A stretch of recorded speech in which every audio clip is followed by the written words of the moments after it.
दिवाली पूजन के अगले दिन स्त्रियां घर से बाहर निकलकर सूप बचाकर इधर उधर दौड़ती फिरती हैं, गाती फिरती हैं। इस सूप पीटने का मतलब क्या होता है, आइए जानते हैं आज की वीडियो, जो कि हमारी दिवाली स्पेशल है, जिसमें हम आपको दीपावली की पूजा में भगवान गणपति जी और माँ लक्ष्मी की पूजन का शुभ मुहूर्त बताएंगे और इसकी क्या कथा है ये जानेंगे और इसमें मनाने का कारण क्या है दीपावली ये भी जानेंगे। बड़ी साधारण सी बात में लोग कह देते हैं कि इस दिन भगवान श्री राम अयोध्या आए थे ना, इसलिए हम दीपक जलाते हैं, अपने घर को रोशन करते हैं। या फिर अमावस्या होती है तो अंधेरा होता है, उस अंधेरे को दूर करने के लिए हम दीप जलाते हैं। और आजकल तो दीपों का त्यौहार कहाँ रह गया है, लोग रंग बिरंगी लाइटों से ही अपने घर को सजा लेते हैं। तो दोस्तों आइए जानते हैं आज की हम अपनी वीडियो, जो कि आपके अपने ही चैनल पर आ गई है, कलयुग के चमत्कार संतों की वाणी में, और जिसमें हमारी हर समय हम शास्त्रों पुराणों से जुड़ी हुई बातें, अपने त्यौहार, अपने धर्म के बारे में जुड़ी बातें आपके सामने लाते हैं। उनसे क्या व्रत हैं, क्या कथाएं हैं और आए दीपावली के पीछे भी क्या कारण है, आइए आज हम यही जानेंगे। लेकिन सबसे पहले हम जानेंगे कि कल 12 नवंबर को दीपावली, दिन रविवार, इसका शुभ मुहूर्त पूजा का क्या रहेगा। तो दोस्तों 12 नवंबर को पूजा का यानी कि लक्ष्मी पूजन का शुभ मुहूर्त शाम को 5:39 से शुरू होगा और देर रात्रि तक रहेगा। आप इस शुभ मुहूर्त में किसी विद्वान ब्राह्मण को बुलाकर अपने घर में, अपनी दुकान पर, जहाँ पर भी आप अपना व्यापार चलाते हैं, वहाँ पर आप पूजा कर सकते हैं। दीपावली का त्यौहार देश के महत्वपूर्ण त्योहारों में से एक है। पहले तो ये केवल भारत का त्यौहार माना जाता था, जहाँ लोग इसे कहते थे कि ये तो हिंदुओं का त्यौहार है। लेकिन आज जब भारत एक तरफ धर्मनिरपेक्ष देश है और सभी धर्मों को समान मान्यता दी जाती है, इसके साथ ही लोग अपने जीविका को कमाने के लिए देश से बाहर भी जा रहे हैं, जिससे रिलीजन की भी इंटरमिक्सिंग हो रही है। हम एक दूसरे के धर्म के आचरणों को अपना रहे हैं, उन्हें समझ रहे हैं और कई लोगों का दूसरे धर्म के प्रति भी ऐसा करने से विश्वास बढ़ जाता है और वे दूसरे धर्म में भी उसी आस्था से पूजा करने लग जाते हैं। तो भगवान श्री राम तो सभी के भगवान हैं, सभी की जुबान पर उनका नाम अनायास ही आ ही जाता है। आप जब किसी को जय श्री राम बोलते हैं तो चाहे आपके सामने वाला किसी और धर्म से संबंधित रखता हो, वह जय श्री राम बोले बिना नहीं रह पाएगा, क्योंकि भगवान के नाम में खुद ही इतनी ताकत है। तो चलिए चलते हैं दीपावली के त्यौहार की तरफ, जो कि जीवन को अंधकार से प्रकाश में ले जाने का संकेत देता है। जिस उत्साह से मनाया जाता है, इसी उत्साह से इसकी पूजा विधि संपन्न की जाती है। महीना भर पहले ही लोग दीपावली की तैयारियों में लग जाते हैं, घरों की साफ सफाई शुरू हो जाती है, क्योंकि दिवाली के दिन लक्ष्मी पूजा का महत्व होता है और लक्ष्मी माँ वहीं पर निवास करती है जहाँ पर साफ सफाई यानी कि स्वच्छता होती है। कोई भी त्यौहार उनकी लोकप्रिय कथाओं के कारण अधिक लोकप्रिय होता है, लेकिन दिवाली की कथाएं तो बहुत ही प्रचलित है। साधारण सी बात में श्री राम जी के बारे में तो बच्चा बच्चा जानता है, लेकिन आज की वीडियो में हम इससे जुड़ी हुई और भी कई बातें आपके साथ शेयर करेंगे। इसलिए बने रहिए हमारी इस वीडियो में और इसे अंत तक देखें। दोस्तों अमावस्या की तिथि 12 नवंबर को दोपहर 2:43 से प्रारंभ होगी और 13 नवंबर को दोपहर 2:56 पर समाप्त होगी। इसलिए दीपावली का त्यौहार 12 नवंबर दिन रविवार को ही मनाया जाएगा। दीपावली की उत्पत्ति का पता प्राचीन हिंदू पौराणिक कथाओं से लगाया जा सकता है, जिसमें भगवान विष्णु के अवतार भगवान श्री राम राक्षस रावण का वध करने के बाद अपने राज्य अयोध्या लौटे थे और अयोध्या के लोगों ने दिए जलाकर और अपने घरों को रंगोलियों से सजाकर भगवान राम जी का स्वागत किया था। ऐसा माना जाता है कि ये घटना हिंदू कार्तिक मास में अमावस्या के दिन घटित हुई थी। इसी कारण इस दिन दीपावली मनाई जाती है। दोस्तों दिवाली के दीपक आध्यात्मिक अंधकार को दूर करने और ब्रह्मा को यानी कि उस भगवान को महसूस करने में सक्षम ज्ञान की शुरुआत का संकेत देते हैं। दिवाली मनाने के कई कारण हैं। सबसे महत्वपूर्ण कारण तो भगवान राम जी का अयोध्या में वापस आने का समारोत्सव है। दिवाली के दौरान लक्ष्मी पूजा इसलिए मनाई जाती है क्योंकि देवी लक्ष्मी इस दिन राक्षसों और देवताओं द्वारा किए गए समुद्र मंथन के दौरान समुद्र से प्रकट हुई थी। जैसा कि पुराणों में बताया गया है कि बिजनेस करने वाले लोगों के लिए भी नया बिजनेस साल दिवाली से ही शुरू होता है।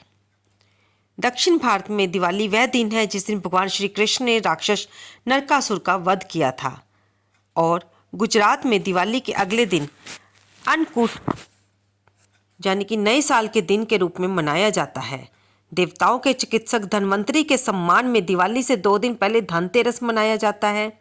ऐसा माना जाता है कि वह समुद्र के मंथन के दौरान समुद्र में से इसी दिन निकले थे। उड़ीसा में स्वर्ग लौटने वाले पूर्वजों की आत्माओं को रास्ता दिखाने के लिए रोशनी जलाई जाती है। बंगाल में दिवाली को काली पूजा के नाम में मनाया जाता है। ऐसा माना जाता है कि इस दिन देवी काली ने राक्षस रक्तबीज का वध किया था। ये तो हो गए दिवाली मनाने के कारण।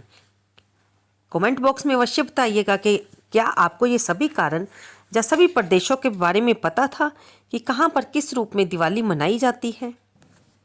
क्या आप जानते हैं दोस्तों कि हिंदुओं के अलावा सिखों के छठे गुरु हरगोबिंद जी की मुगल सम्राट जहांगीर की कैद से रिहाई के याद में दिवाली मनाई जाती है। जैन दिवाली को उस दिन के रूप में पहचानते हैं जिस दिन भगवान महावीर अंतिम तीर्थंकर ने 527 ईसा पूर्व में अपनी मृत्यु के बाद निर्वाण यानी कि मुक्ति प्राप्त की थी। भारत का एकमात्र राज्य जहां पर दिवाली नहीं मनाई जाती वह केरल है। दिवाली के दिन जुए द्वारा भाग्य लक्ष्मी की पूजा की जाती है। ताश खेलना और जुआ खेलना आने वाले वर्ष के दौरान भाग्य जानने के प्रयास के रूप में देखा जाता है। दोस्तों, अब हम यहाँ पर आपको ये क्लियर कर दें कि ये सब हमारी बुद्धि, विवेक बुद्धि पर निर्भर करता है कि हम अपनी आदत को किस तरह से लेते हैं, पॉजिटिव रूप में या नेगेटिव रूप में। दिवाली की खरीदारी पर भारतीय 25,000 करोड़ रुपए से अधिक खर्च करते हैं।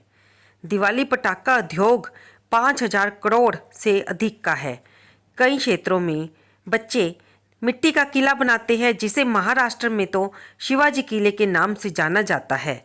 दिवाली के दौरान उत्तर भारत की लड़कियां छोटे छोटे मिट्टी के घर बनाती हैं जिन्हें कि घरौंदा कहा जाता है। दोस्तों, वैसे तो आजकल कुछ बातों का प्रचलन नहीं रहा है। समय और स्थिति के अनुसार हर चीज़ बदल जाती है। समय परिवर्तनशील है। आप किसी भी बात को अगर पढ़ते हैं, जानते हैं तो उसे परिवर्तनशील भी मानते हुए अपनी बुद्धि के हिसाब से उसको तर्कसंगता पर देख सकते हैं। अब हम आते हैं कि हम दिवाली पर लक्ष्मी पूजा क्यों करते हैं। क्योंकि माँ लक्ष्मी समृद्धि, भाग्य और धन की देवी है। हम खास तौर पर दिवाली के दिन ही लक्ष्मी पूजा करते हैं क्योंकि समुद्र मंथन के अनुसार देवी लक्ष्मी इसी दिन समुद्र से प्रकट हुई थी।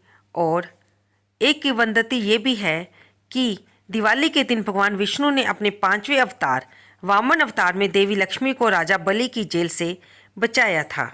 लोग शांति, समृद्धि, भौतिक संपदा और आध्यात्मिक संपदा के लिए इस दिन लक्ष्मी पूजा करते हैं। ऐसी मान्यता है कि माँ की पूजा करने से माँ प्रसन्न होती है और घरों में सुख समृद्धि बनी रहती है। क्योंकि दिवाली के अवसर पर लोग अपने घरों को साफ सुथरा कर माँ लक्ष्मी का स्वागत करने के लिए तैयार रहते हैं।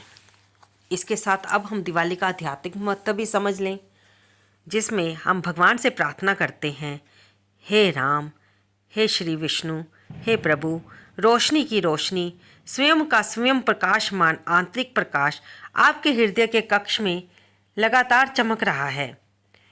चुप बैठकर अपनी आंखें बंद करें, इंद्रियों को वापस ले लो, मन को इस परम प्रकाश पर केंद्रित करो और आत्मा की रोशनी प्राप्त करके वास्तविक दीपावली का आनंद ले, जो स्वयं सबको देखता है परंतु जिसे कोई नहीं देखता, जो बुद्धि, सूर्य, चंद्रमा, तारे तथा संपूर्ण ब्रह्मांड को प्रकाशित करता है परंतु जिसे वे प्रकाशित नहीं कर सकते, वह वास्तव में ब्रह्म है।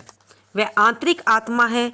ब्रह्म में रहकर वास्तविक दीपावली मनाएं और आत्मा के शाश्वत आनंद का आनंद लें। वहाँ ना तो सूरज चमकता है, ना चंद्रमा और ना तारे। ना ही बिजली चमकती है। दुनिया की सभी रोशनी की तुलना आत्मा के आंतरिक प्रकाश की एक किरण से भी नहीं की जा सकती। रोशनी की इस रोशनी में खुद को विलीन कर लें और परम दीपावली का आनंद लें। कई दीपावली त्योहार आए और गए, फिर भी विशाल बहुमत के हृदय अमावस्या की रात के समान अंधकार में है। घर तो दीपों से रोशन है, लेकिन दिल अज्ञानता के अंधेरे से भरा है। हे मनुष्य, अज्ञानता की नींद से जागो, ध्यान और गहन जिज्ञासा के माध्यम से आत्मा के उस स्थिर और शाश्वत प्रकाश का एहसास करें जो ना तो उगता है ना ही अस्त होता है।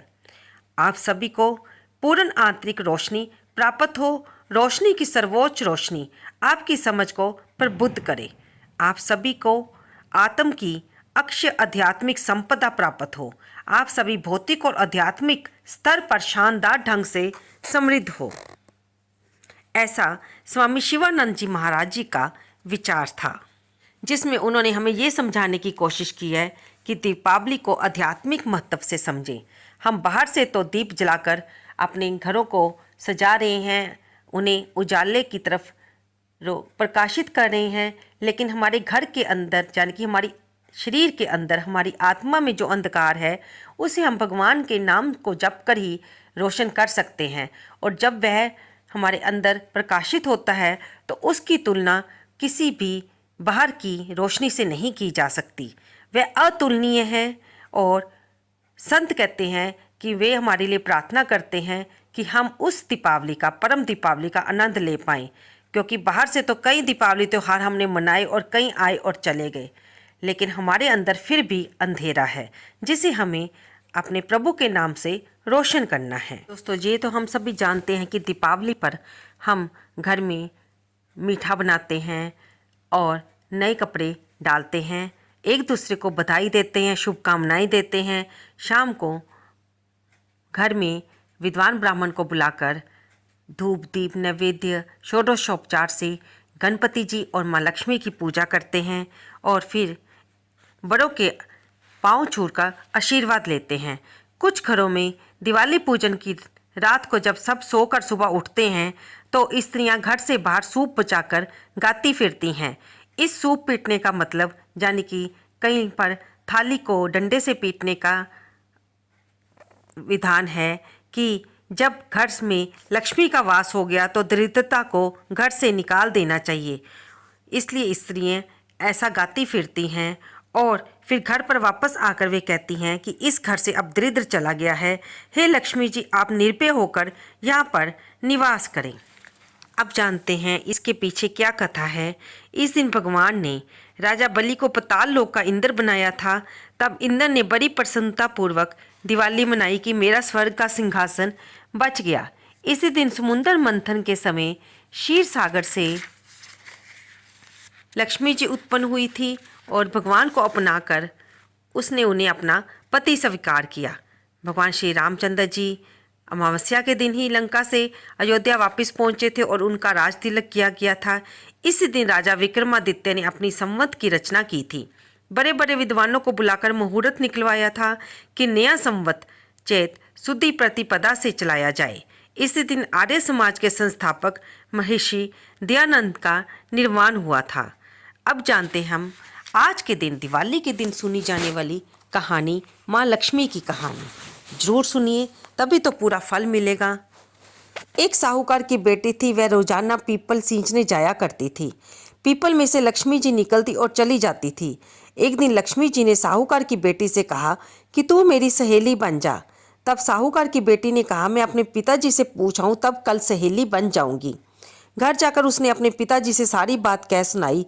तब पिताजी ने कहा कि वह तो लक्ष्मी जी है और हमें क्या चाहिए, तू सहेली बन जा। दूसरे दिन साहूकार की बेटी पीपल सींचने गई और लक्ष्मी जी की सहेली बन गई। एक दिन लक्ष्मी ने साहूकार की बेटी को जीमने का न्योता दिया। जब साहूकार की बेटी लक्ष्मी जी के यहाँ जीमने गई तो लक्ष्मी जी ने उनको ओढ़ने के लिए शाल दुशाला दिया। सोने की चौकी पर बिठाकर सोने की थाली में अनेक प्रकार के व्यंजन बनाकर खिलाए। जब साहूकार की बेटी खा पीकर अपने घर के लिए लौटने लगी तब लक्ष्मी जी ने उसे पकड़ लिया और कहा, मैं भी तेरे घर जीमने आऊंगी। तब उसने कहा, अच्छा आ जाना। घर आकर वह रूठ कर बैठ गई। साहूकार ने पूछा, लक्ष्मी जी तो भोजन करने आएंगी और तू उदास होकर बैठी है।